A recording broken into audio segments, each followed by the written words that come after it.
Olá, pessoal, bem-vindos a mais um episódio do nosso podcast Por Falar em Consultório, sempre gravado aqui da nossa querida unidade Vila Madalena, da Livance. Hoje com um convidado super especial, o Dr. João Bissoto, que é médico formado pela Escola Paulista de Medicina, pela Unifesp, atualmente é o preceptor lá da parte de acupuntura, então um tema super legal para a gente explorar aí, tem algumas histórias bacanas aí do João, que vai trazer muito aprendizado.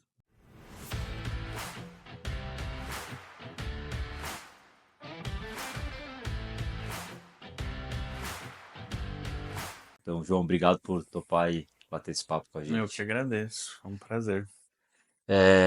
Acho que, João, se quiser começar contando um pouquinho da tua trajetória aí, né? Acho que aí tem uma parte da infância legal, né? Como é que você foi parar na acupuntura? Então, assim, acho que tem uma história curiosa aí pra você contar pra gente. Bom, então, desde muito cedo eu comecei a fazer artes marciais chinesas, né? Que é uma coisa que me atraiu, eu não sei explicar o porquê, não sei da onde veio. E, e aí isso me levou a conhecer a cultura chinesa, a medicina chinesa, porque acaba que quando a gente vai fazer Tai Chi Chuan, por exemplo, a gente acaba vendo um pouco dos canais de energia e essa coisa meio filosófica do Qi que a medicina chinesa trabalha e isso me encantou muito, tanto porque eu gostava e sempre gostei de entender sobre a saúde, a doença, quanto da parte filosófica do yin e do yang, da formação do universo, da visão taoísta. E aí surgiu a oportunidade de eu ir para a China, que eu fui competir no Mundial Mundial D de Tai de Chi. Taichua. É, Com que idade foi isso? tinha 16 16 anos. anos. Você começou a treinar com quanto? Com 6. Seis. Então eu já tinha uns 10 anos de experiência, eu já tinha sido bicampeão brasileiro, eu já tinha uma vivência boa assim nessa área das artes marciais. E Tem que tomar aí. cuidado, pô. Tem que te respeitar, assim. Por favor, não que eu seja agressivo. E aí o que aconteceu foi que, como eu ia cruzar o mundo, né? Enfim, a gente juntou dinheiro lá na academia, fizemos eventos beneficentes e tal. E a gente juntou, fui eu e mais 3 alunos da mesma academia. Aí a gente decidiu ir antes. Então, já que a gente vai para a China, que não é uma viagem tipo ir para o interior de São Paulo. Então, já que a gente vai cruzar o mundo, a gente foi um mês e pouquinho antes e a gente fez um curso na Universidade de Pequim. E aí nesse curso a gente treinou, óbvio, né? Então a gente fez um curso de artes marciais, mas que também via um pouco de meditação, de Qigong, que é uma prática da medicina chinesa. E aí isso me encantou mais ainda. Então eu já tinha um conhecimento de medicina chinesa, mas essa vivência lá potencializou isso.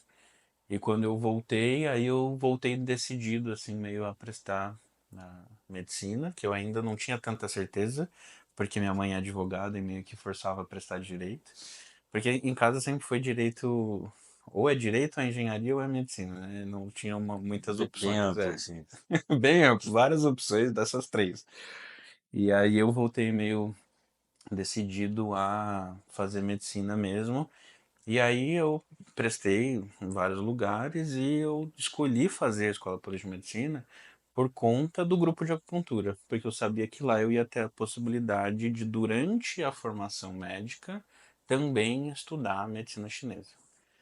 E Mas você tinha algum contato com acupuntura por conta das lutas ou da China? tinha um Isso pouquinho, mas assim, então eu tinha algum contato ali com acupuntura, tinha um taiwanês ali na escola que eu treinava Tai Chi Kung Fu, que ele fazia acupuntura, só que eu não tinha muito conhecimento, nunca tinha feito em mim, não conhecia muitas pessoas que usavam no dia a dia, assim, a acupuntura. Mas eu sabia que existia e que era um desejo meu estudar isso. E como eu comecei a pesquisar sobre medicina chinesa e tal, acabou que eu esbarrei no nome do fundador lá da acupuntura da Unifesp, que é o Isao. Tem vários livros publicados, enfim. Como ele faleceu faz uns anos, mas ele foi uma enorme referência científica da acupuntura. E aí por isso eu escolhi fazer a, na Escola Paulista de Medicina, e desde o primeiro ano eu fui da Liga Acadêmica de Acupuntura, fui presidente da Liga, aí eu fiz iniciação científica na temática da acupuntura, e depois eu continuei lá, me especializei em acupuntura, fiz mestrado em acupuntura pediátrica, Residência também? eu fiz a especialização, Especialização é, em que acupuntura. em acupuntura, isso. E aí, agora eu estou fazendo um doutorado lá também em acupuntura Mestrado pediátrica, e doutorado. que eu dei Quanto tempo leva o mestrado? Quanto tempo leva? 2 anos, Tá. foi o meu mestrado. O doutorado eu comecei agora, então eu tenho até 4 anos para terminar, mas eu vou tentar dar uma corrida, mas a vida não é tão fácil, né? Então eu não sei, mas eu vou tentar terminar um pouco antes de 4 anos, porque sempre, desde que eu entrei ali na escola, o meu sonho foi. Eu me via enquanto professor na escola. Tá. Então, Esse sonho continua? continua Continua. firme e forte. E aí é isso que eu tô correndo atrás para fazer. Então aí eu virei preceptor da residência, né, que é um cargo de professor, só que a gente não fala professor porque a gente divide, o professor é o da graduação, né, que ensina os alunos de medicina. E o preceptor é o professor da residência, então eu Tá. ensino os médicos residentes de acupuntura ali, que está dentro do departamento de ortopedia lá na escola. E é isso.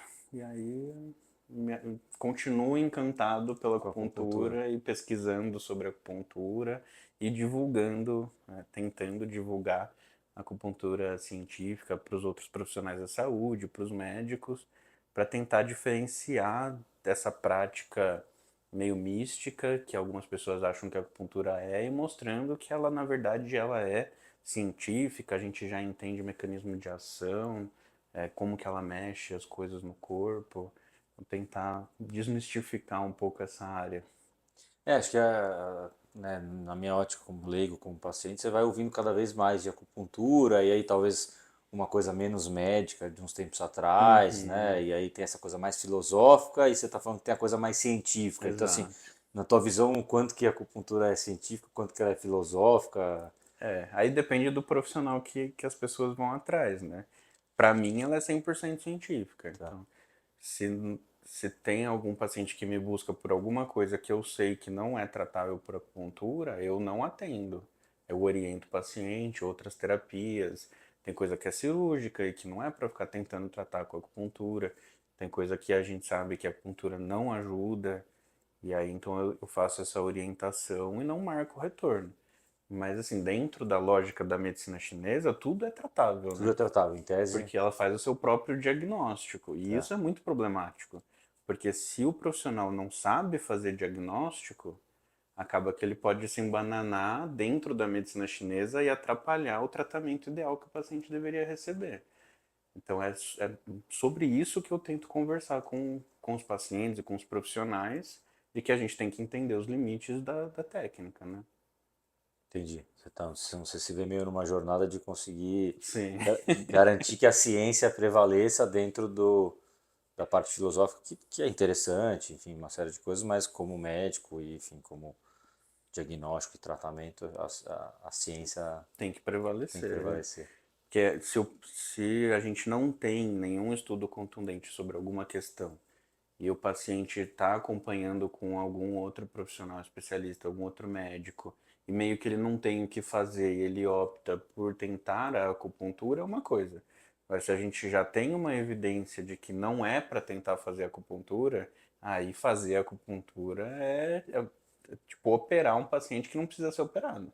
É um procedimento invasivo, tem seus riscos, não é livre Não é não inofensivo, é assim, inofensivo, não. como às vezes pode parecer. Exato. Entendi.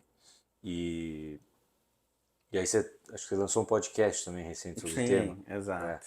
Como é que foi, assim, a ideia, enfim, Eu tentei fazer o ano passado ou não, foi durante a pandemia, eu acho.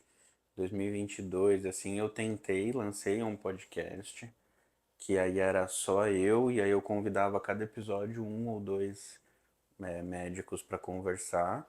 Mas aí tava na pandemia, a gente gravava pelo computador, acabou que não vingou, não foi pra frente o projeto, porque dá um trabalho, né? dá, né? Gravar podcast dá um trabalho. E, e aí acabou que no fim do ano passado eu estava conversando com uns ex-alunos e a gente voltamos com essa ideia. E aí eu e mais 4 amigos ex-alunos, a gente juntou e decidiu reavivar com outro nome, né? Então o atual chama AcuCast, Acu de acupuntura e cast de Acu com U. podcast. Oi? Acu com ACU. ACU, isso, ACU Cast. ACUcast, AcuCast. E aí o que a gente tem feito é tanto, a gente faz um levantamento, então a gente escolhe um tema, a gente faz um levantamento das evidências científicas, e aí a gente faz uma discussão tanto da parte não da acupuntura, então o último foi sobre depressão, por exemplo. Então, como faz diagnóstico de depressão, o que é depressão, o entendimento médico do tema, e aí a gente depois vem para a parte da acupuntura. Então, a acupuntura trata a depressão. Então, que estudos que testaram isso, quais seriam os mecanismos de ação, como que funcionaria e tal. Bem científico. Bem científico, bem. Só que num linguajar que a gente tenta fazer para que todo mundo entenda. Tanto médico, Tanto o médico profissional de quanto o saúde, quanto paciente. paciente. A gente tenta popularizar essas questões. Óbvio que a gente às vezes usa um termo ou Um ou outro, outro. e aí às vezes a gente fala uma coisa e o outro fala, ó, só para lembrar Traduzir, que né? isso aqui é aquilo ali. Aí a gente tenta traduzir. Mas a ideia é que todo mundo consiga entender o que a gente está falando. E a gente tem um ou outro episódio de discussão de um caso.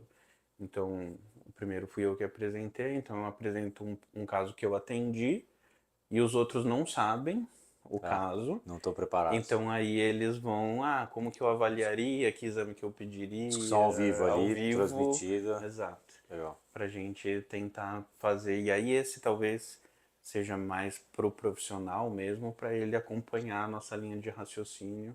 Também foi uma experiência interessante.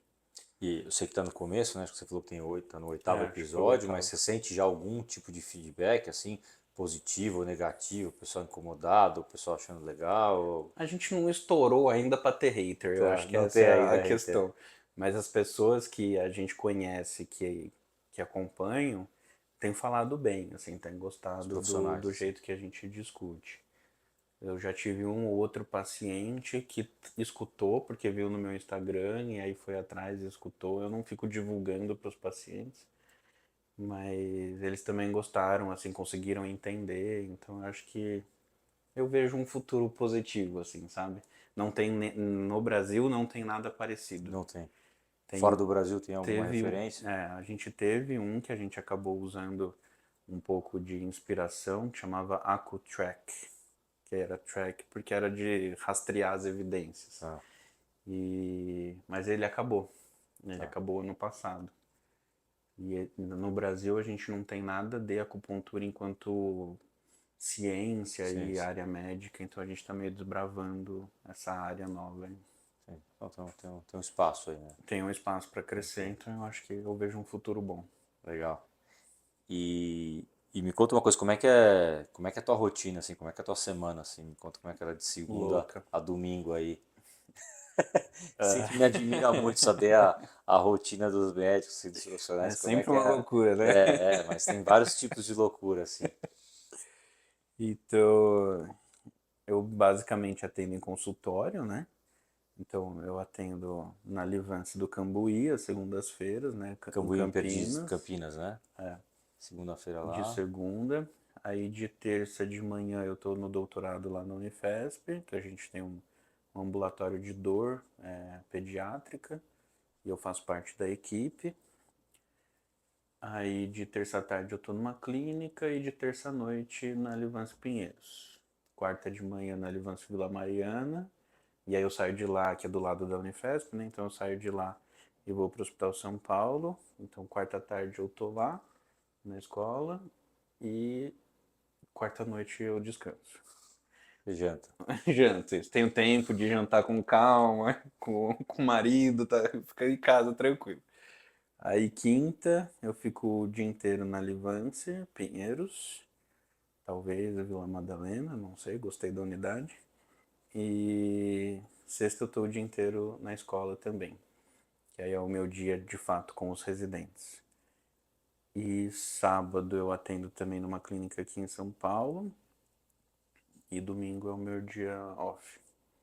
Então, domingo é o único dia que eu descanso, entre aspas, porque assim, sempre tem um artigo para escrever, uma revisão de alguma pesquisa, alguma coisa que eu preciso fazer, então acaba que sempre tem um trabalhinho ou outro no domingo, mas pelo menos é de casa, é tranquilo, não tem horário para fazer as coisas.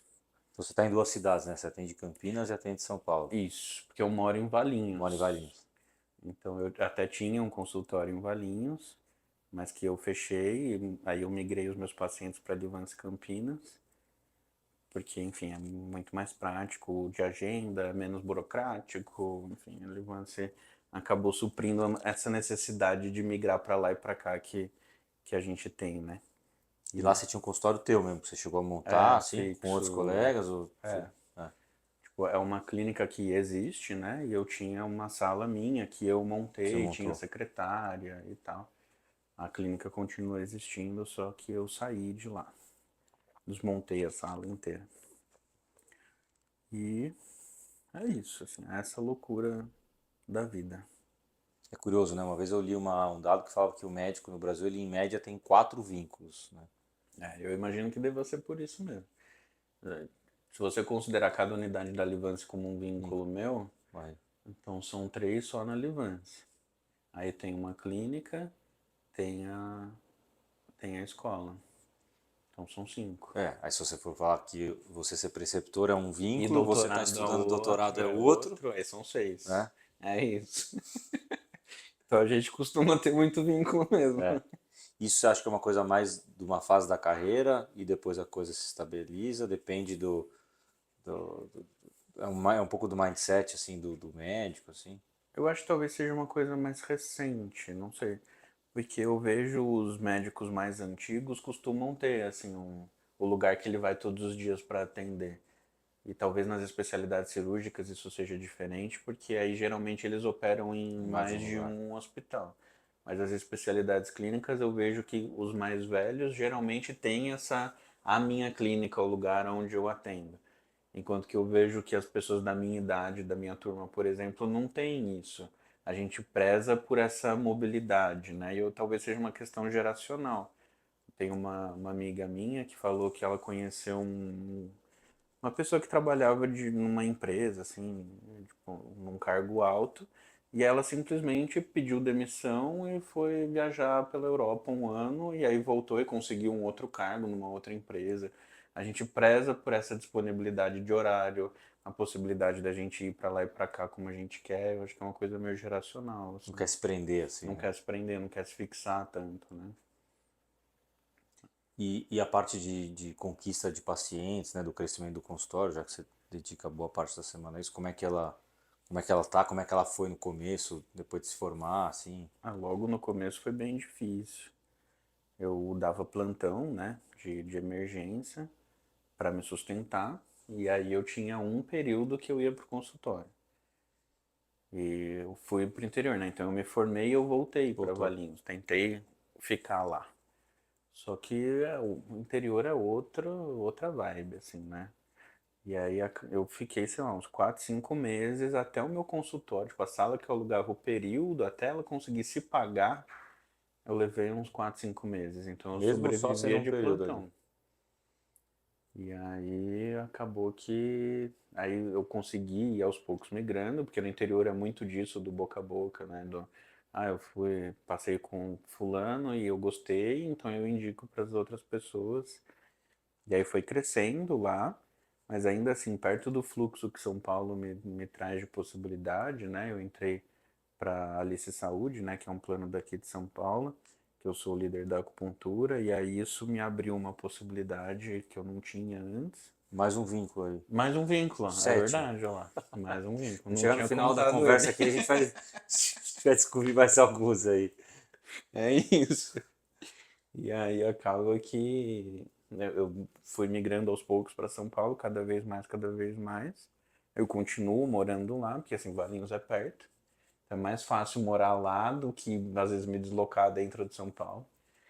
E E aí aos poucos, então, esse ano, por exemplo, que eu fechei o consultório de Valinhos, eu ficava 2 dias lá. Então eu mudei para ficar um dia só em Campinas. E o outro dia eu abri em São Paulo também, porque o fluxo daqui ele roda melhor. E acabou que a minha vida foi aos poucos migrando 100% para São Paulo. E você faz alguma divulgação, assim? É mais uma É mais o indicação? boca a boca. Eu até movimento um pouco o meu Instagram, mas não é tão focado para a parte de marketing, assim, de paciente, é mais sobre ciência, que eu gosto dessa parte. Então eu falo, tipo, eu faço cortes do podcast hoje para postar e eu falo sobre os artigos mais recentes que saíram e tal. Eu tento trabalhar mais sobre esse prisma, porque assim, ó, o meu sonho é ser professor Você da é escola. professor. Esse sempre foi o objetivo, né? E aí acaba que os meus pacientes são muito do boca a boca mesmo em São Paulo. Então, o paciente tem os pacientes da Alice, né? Mas tem os pacientes que são particulares mesmo, é muito da indicação. E aí eu não sei se é uma coisa que é minha, porque eu não investi, de fato eu não investi nada em marketing, mas roda bem até, assim, Uma construção, né? é uma Uma coisa do dia a construção, dia, assim, é né? isso, é É uma entender que construção. cada paciente que entrou no teu consultório é alguém que você vai tratar bem e que é alguém que é o teu, É isso, que é vai alguém ser o que vai meu indicar, é o porta-voz. teu porta-voz, né? Então, eu sempre tento oferecer o melhor tratamento possível para os pacientes, porque eu sei que é ali que vai vir um outro, um futuro paciente. E eu não acompanho, tem essa vibe também da acupuntura de, ah, não, eu faço acupuntura uma vez por semana para alinhar chakra e o resto da vida. E eu não trabalho assim, eu trato um problema de saúde e dou alta. Então eu tenho um turnover de pacientes também, né? Isso também é uma coisa que eu sei que muitas das pessoas que trabalham com acupuntura não fazem, né? Eles fazem uma carteira fixa e acaba que não tem essa rotação. Mas, assim, também não precisa de muito para preencher a agenda, né? Porque eu faço atendimentos muito individuais. Minha consulta tem 1 hora e meia. Então, mesmo que eu fique o dia inteiro atendendo, são 10 pacientes. Então, eu não preciso de tanto volume, porque eu não atendo no volume, eu atendo na particularidade da qualidade do atendimento. Né? Então, talvez por isso eu não tenha precisado tanto do marketing, porque se eu tiver 200 pacientes me procurando, eu nem tenho como atender. Então o lance do podcast, se for o Instagram, não é uma coisa visando marketing, assim. Não, é Não, projeto de vida. projeto de vida mesmo. É, Projeto mais pro lado científico do que de é isso. mercadológico. Porque Você eu. também é um, né, me parece ter um perfil mais tranquilo, não assim, super expansivo do marketing e tudo É, mais, tal. Então exatamente. também eu ia te perguntar um pouco como é que é o desafio de fazer isso, né, dado o teu perfil, assim. É, foi muito difícil, eu acho. Acho que o começo da minha vida de professor e tal foi difícil, mas é uma coisa que eu gosto tanto de fazer. Inclusive, eu estava dando aula, ah, que eu também dou aula em Ribeirão, lá outro curso. Lá Ribeirão, em mais um Ribeirão vínculo Preto aí, eu o tenho uma Ricardo. especialização em acupuntura que eles me convidam como professor convidado para dar umas aulas. E aí eu levei um residente um dia para assistir a aula comigo. E aí ele, no intervalinho da aula, ele falou, nossa, é nítido o quanto você gosta de fazer isso. Tipo, o seu olho brilha quando você começa a dar aula. E isso é uma coisa que me deixa realmente muito feliz, assim. E aí me perdi. É, acho que mais a questão do. A gente está falando um pouco do Ah, de marketing, né? De dificuldade, de se expor, de isso. gravar, de falar, do Instagram, do Então, podcast e isso tal, né? sempre foi Isso. uma barreira para mim. E aí você vai mais pro lado científico, você entende que você está fazendo Exato. quase que uma aula, abrindo, né, o estudo de casos, né? Assim, meio que tocando o dia a dia da profissão, mas eventualmente tem uma câmera ali Exato. que tá registrando com o benefício de estar ensinando para os outros, né? No É. final. E no fundo eu encaro isso de fato como um projeto de vida. Eu até falo, acho que no primeiro episódio do podcast ou no segundo, que a gente faz uma análise sobre a acupuntura baseada em evidências científicas. E eu até falo assim, eu sonho com o dia que eu não vou ter vergonha de falar que a minha especialidade é acupuntura. Porque muitas vezes numa roda de médicos, e aí, ah, qual que é a sua especialidade? Eu penso 2 vezes antes de falar que é É, acupuntura, porque tem muito médico que fala: "Ah, não, acupuntura é pseudociência, alinhar chakra, não sei o quê". E aí eu não quero ser mal visto. E aí eu sempre reflito: "Será que vale a pena nesse lugar que eu tô aqui falar que a minha especialidade é acupuntura?".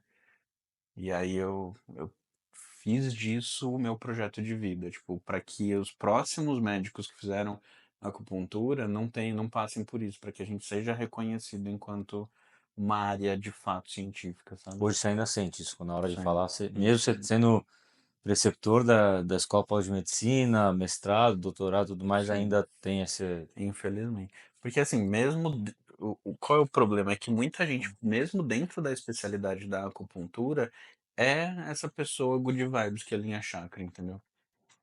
E aí isso eu me sinto enxugando gelo às vezes. Ah, eu vejo às vezes post da própria comunidade médica, assim, da acupuntura. Ah, a acupuntura fortalece a imunidade. O que é fortalecer a imunidade? Isso não é um conceito científico, né?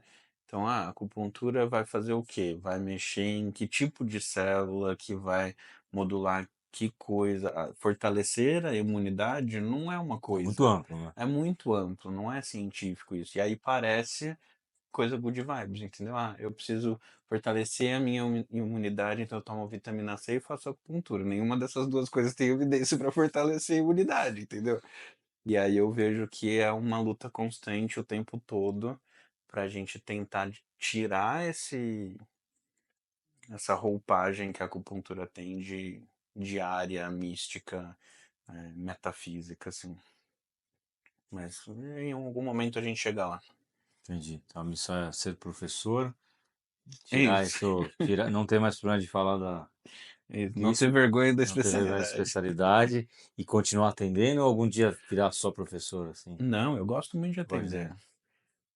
Eu, assim, se vier, é que eu não acho que vai chegar. Eu acho que eu não vou ver uma cadeira de professor titular de acupuntura numa universidade. você acha que isso não vai acontecer Não na minha vida. Acho que eu na não vou tua estar geração? vivo quando isso acontecer. Mas, então, eu acho difícil que eu vire 100% professor, porque eu não acho que vai abrir um concurso para uma cadeira de acupuntura. Pelo menos no meu span de vida. Mas se acontecer, eu vou ficar muito feliz e adoraria. Adoraria. Mas eu gosto muito de atender, mas eu atenderia junto com os residentes, que é um prazer diferente, mas também é um prazer. Pô, legal. E o que, que você deixa assim de recomendação, de dica, quem está ali mais no começo da carreira, ou pensando na medicina, ou já está na graduação né, e a acupuntura é uma coisa que passa, assim, o que que você diria para esse pessoal? Acho que eu diria, se for alguém pensando em acupuntura, fuja da acupuntura Good Vibes, alinhadora de chakras. A residência da Unifesp é muito boa, né? Então, acho que quem está pensando na especialidade, acho que vale a pena, prestar. E eu acho que pensar um pouco sobre como que você vai se portar, porque talvez isso seja mais importante pra mim, assim, porque às vezes a gente vai, porque se você for só pelo lado do eu preciso convencer o paciente a ir atrás, a maioria, eu acho, dos pacientes hoje que buscam acupuntura buscam com esse viés de medicina alternativa. E isso é uma coisa que me incomoda, inclusive. Eu até tenho uma piadinha lá com os residentes que eu falo. Uma coisa que me incomoda é quando o paciente chega e fala: Não, eu vim porque eu acredito muito em acupuntura. Até tem um post no meu Instagram sobre isso. Eu não acredito em acupuntura. Eu sei que ela funciona. É científico, não é uma questão de crença. E, E o e paciente fala isso para você achando que você vai ficar feliz, né? isso, ele acha que é bom. Nossa, eu acredito e por isso eu tô aqui. Mas não é uma questão de crença. E aí, então assim, se talvez a gente fosse para um viés de marketing exclusivo, de buscar paciente, talvez a gente migrasse para esse lado mais fácil, Vai gerar mais porque vai gerar engajamento. mais engajamento. Então, se eu puder fazer um apelo, seria para a gente não cair nesse viés e a gente lutar pela Pensar no especialidade longo com prazo. ciência, é isso, pensar no longo prazo, para que talvez no futuro a gente não tenha medo de falar numa rodinha que a gente faz acupuntura. Legal. E qual que é a mensagem que você gostaria de deixar para os outros médicos e profissionais de saúde Para os que outros, não são da acupuntura? eu acho que tenham um profissional sério de referência, né? E acompanhem o meu podcast para saber as indicações, né, de acupuntura. Quando que eu preciso entender que esse paciente que eu estou atendendo vai se beneficiar de acupuntura? Porque talvez falte também uma questão de encaminhamento. A gente recebe bastante de ortopedista, assim, para dor. Mas dor é um carro importante da Importante. acupuntura, mas não é o único. Então, talvez se a gente conseguisse entender as outras possibilidades de encaminhamento, a gente fornecesse um cuidado melhor. Legal. E para a gente finalizar, alguma recomendação de. Vale um podcast, né? O seu você já falou, mas ou pode ser um episódio, um artigo, um livro, alguma coisa que te marcou, assim, algum Hum, conteúdo bacana. eu acho que se a gente for pensar num artigo, sai um artigo no fim de 2022 na JAMA, que é uma revista importante da área médica, que é uma ele faz um apanhado de todas as revisões sistemáticas sobre o uso da acupuntura em adultos. Então ele separa por áreas médicas e o quando indicar, né? Quando que tem alto nível de evidência, médio nível de evidência. E esse é um artigo que eu viro e mexe e reapresento para Bom, os residentes e releio, porque eu acho bastante importante. Então acho que eu diria esse é. artigo. E algum fora da, Fora fora da da parte acupuntura, técnica da acupuntura, coisa hum, mais aberta, assim.